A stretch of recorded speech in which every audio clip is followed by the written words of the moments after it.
Mitch Perry with me here. Are you at the NAMM conferences in California this year? No, I am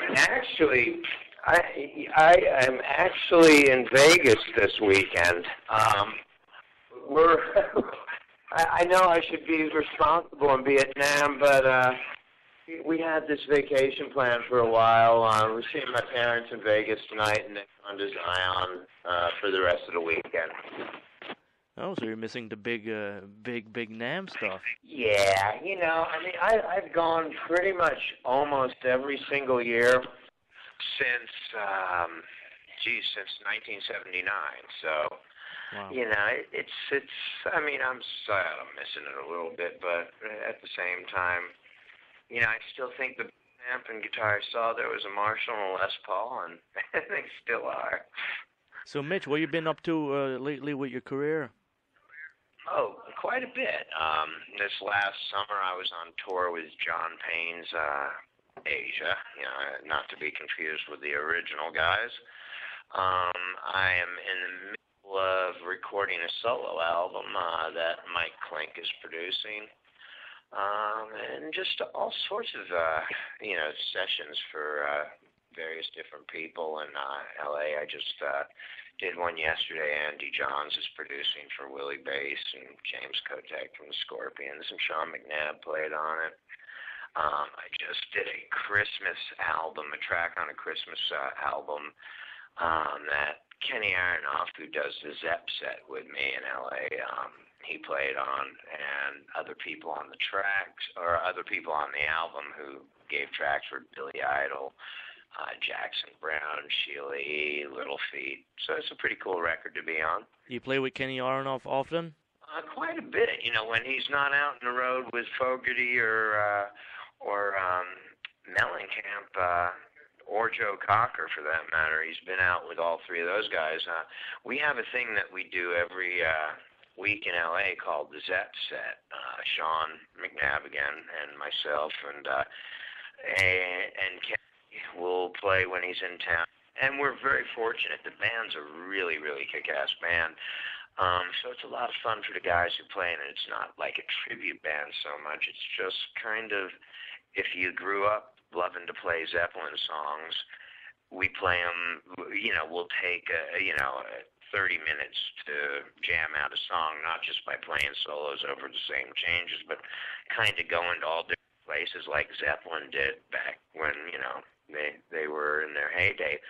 So we're really fortunate that, if Kenny's not available, we've got a great bunch of drummers who fill in for him. Matt Logg will play with us quite a bit from Slash the Snake Pit.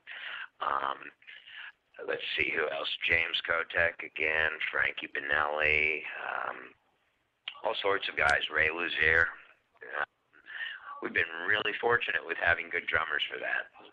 You're naming the best of the best there. Good. Yeah, I know. I'm spoiled. It's like, I'll tell you what, it's hard to to not play with those guys when you get used to playing with them.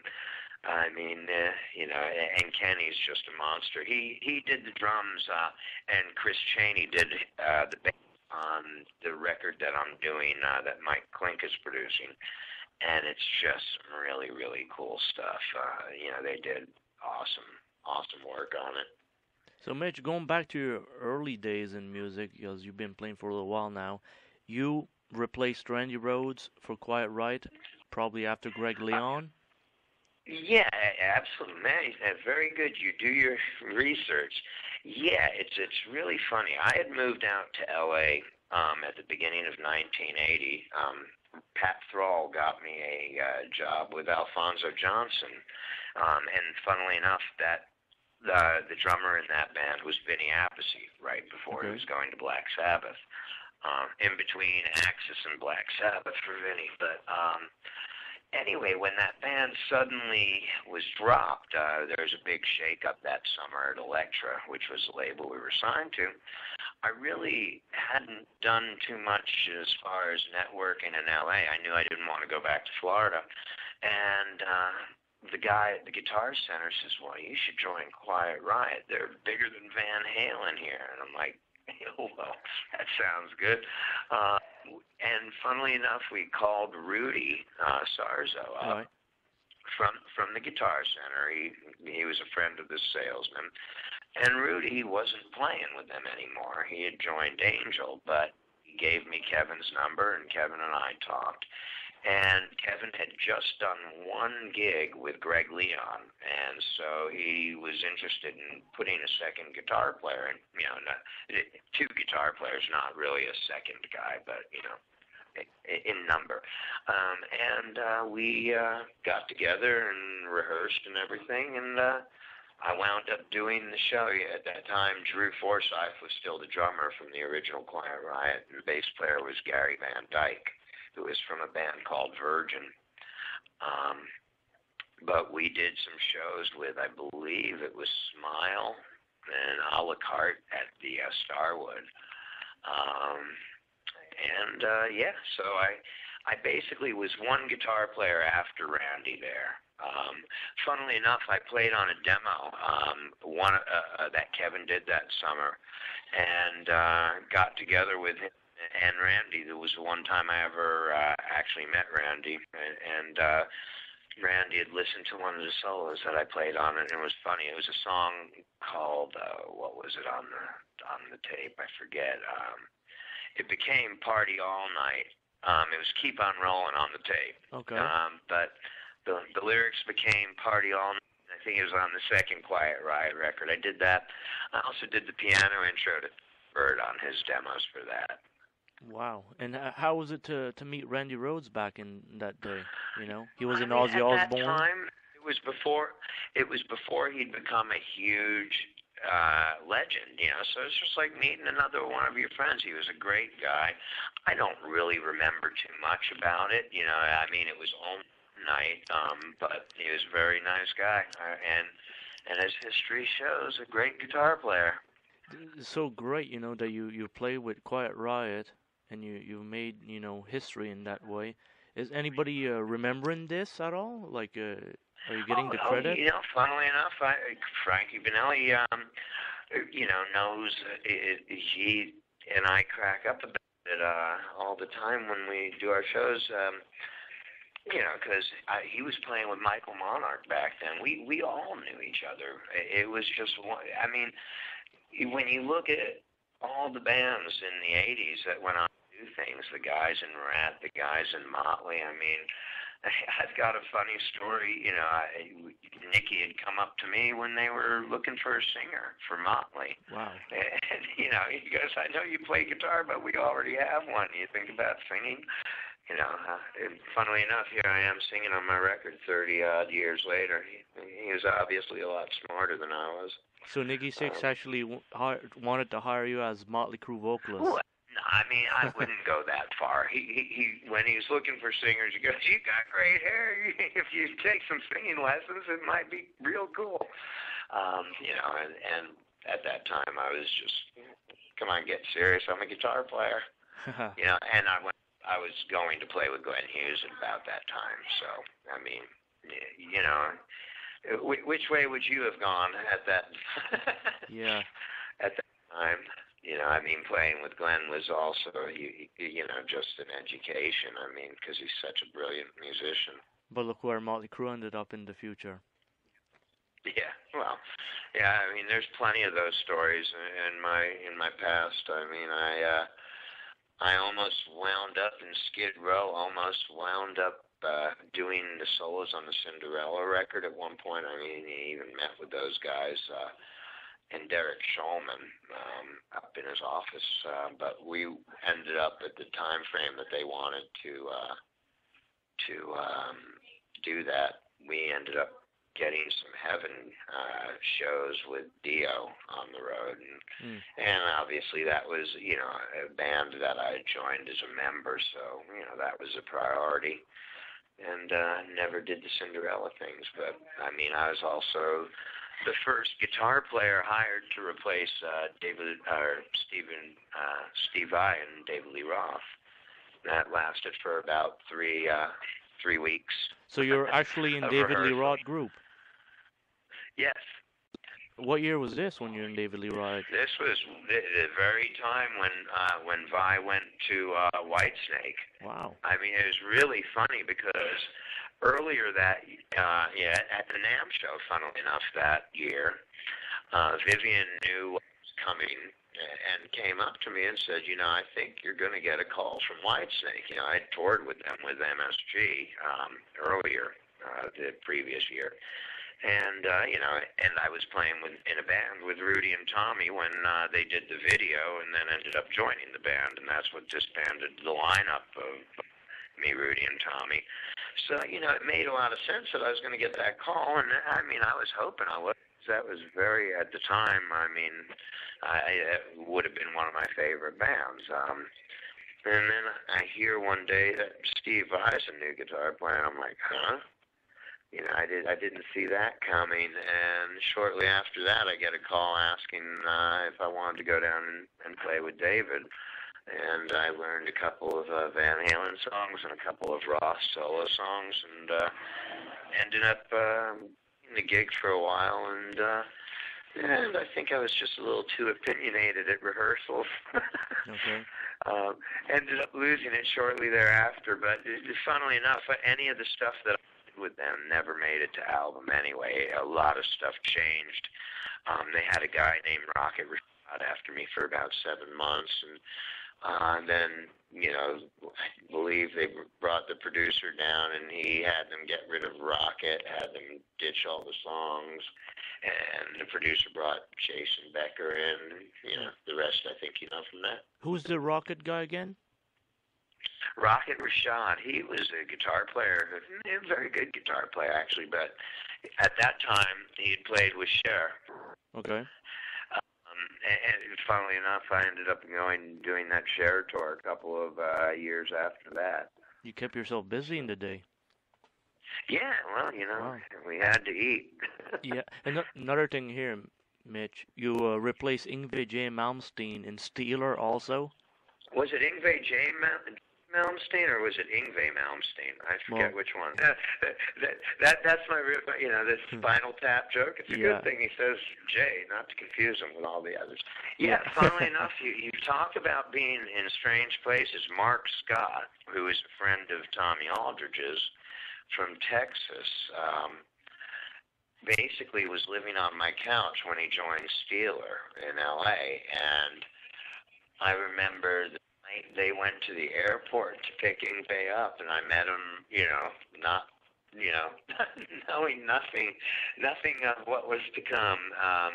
And obviously he went and made a huge name for himself very quickly with Steeler.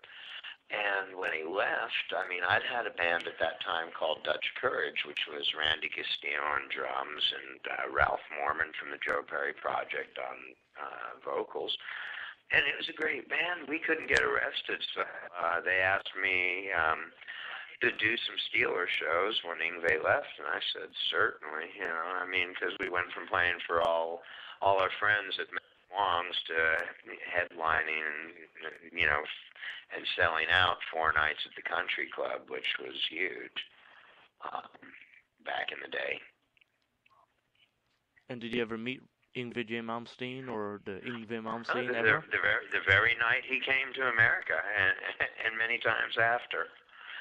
And funnily enough, you know, I've gotten, you know, I mean, we've all heard the stories. I actually find Yngwie, you know, we've never had any problems, and one thing, you know, whereas I'm not a huge fan of his style of music that he chooses to play, if you sit down with him and hear him play guitar, he's truly a great guitar player. I mean, he can play whatever he wants. Yeah. You know, he chooses to play that stuff, and that's great. There are a lot of people who like it, but, you know, he's also great. If he wanted to do Hendrix stuff, you know, you'll think you're listening to Jimmy. He's so good at it. Another thing here that I think is really big is you're on Aerosmith's Classic Live album. Now, what do you do exactly on that one? Okay, well, at the time, Aerosmith had just left Lieber and Krebs about the exact same time that I got there as a member of Heaven. And they owed Krebs and CBS 2 more albums. That's why you've got the Classics Live blue one and the red one. Yeah. Obviously, they weren't going to do new stuff, so Krebs took live tapes out of the vault and made those records and put them out with CBS. Paul O'Neill, who had signed us to Krebs and was going to produce our Heaven record, was in charge of producing those records, and they had to basically fix all the musical tracks. I mean, the live tapes were not Aerosmith's greatest moments. You know, it was the height of. It was. There were some really bad mistakes on the thing, so they were ghosting everything out, and I didn't do any of the guitars they wanted me to, and at that time I was like, hey, if I'm, not going to get credit, I'm not going to go and play good, for someone else. So I didn't do that, but and it made more sense for, I believe Jimmy Crespo came in and fixed things so they sounded good. But yeah, I think better him than me anyway. But I did not mind doing all the keyboard stuff that they wanted. So like I played on Kings and Queens and I believe Dream On and 3 Mile Island. Or what, 3 Mile Island. you know what song I'm talking about, 3 Mile, whatever it is. I'm on that. But it was basically because I was part of that whole Lieber and Krebs thing, and it involved Paul at the time. It's a funny story about that. I didn't want my name on the album because I figured I didn't need to piss off Aerosmith in case we ever needed to open up for them. Right. And when I met Brad Whitford at a race a couple of years later, he knew about everything. So, tried to keep it quiet, but we didn't. Wow, so you didn't want to be named on that album just for that reason, not to piss them off. Yeah, there's something to it. They didn't want anything to do with the record. So, whereas it's really neat to say you're on the record and it is a neat little PS in history for me. I mean, I'd much prefer if I could say, yeah, I was in the studio with them and we all had fun making the record. I think it's a classic album anyways. A lot of people do own it. It's great, and you did a super job on it. Nothing about that. I'm saying from the aspect of actually playing with them as opposed to going in after the fact and adding parts. It would have been a lot more fun for me that way. You know Jimmy Crespo? Yeah, very, very. Funnily enough, I was thinking about trying to find him because I'm in Vegas here, and I know he lives here. I was thinking about giving him a call, but I think he's a great guitar player, great guy. Yeah, he did good work for Aerosmith also. Absolutely. Lightning Strikes was a great song. Awesome song. Now, let me get, you're in Halifax now? Yeah, Nova Scotia. Awesome. I actually played there with Cher one year, and I remember the promoter took us out on a cruise at night there, and it was just an awesome place. Beautiful part of the world you're in. You got to come back to Halifax, Nova Scotia then. Anytime. I'll tell you, I hope when this new record I'm doing, I'm really, really, really excited about. I mean, I know nobody ever makes a record and thinks it's not worth making, but I can't wait till it's out, and I certainly hope that it opens up some opportunities to start going back to places such as Halifax and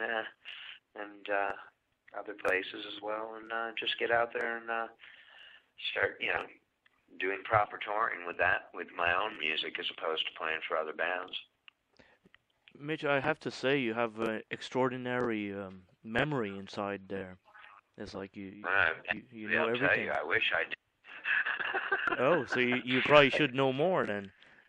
I kind of joke that, if I ever get to write a life story, we'll have to hire 2 people. One a hypnotist to bring out all the stuff that I slept through. Wow. And somebody probably to censor most of what they tell me. Throughout all your years, what's the most important amplifications and effects you used? Let's say when you're in Quiet Riot or Yngwie in the Situation. Here's a funny thing. When people ask, why are you not going to NAMM this year? And I go, well, if I had something specific that I had to do, but I would go, but I really don't. And as far as seeing new equipment, the hot setup, the year I was there, the first year I went was a Marshall and a Les Paul. And guess what it is this year? Marshall and You Les know, Paul. even the exactly. Um, you know, I mean, it's really funny. I've been very fortunate. Grover Jackson gave me my first Charvel, you know, in 1983, and I endorsed Guild after that, and I have some of the Blade Runners. Mark Drange was who I worked with there, and you know, then I did a very great.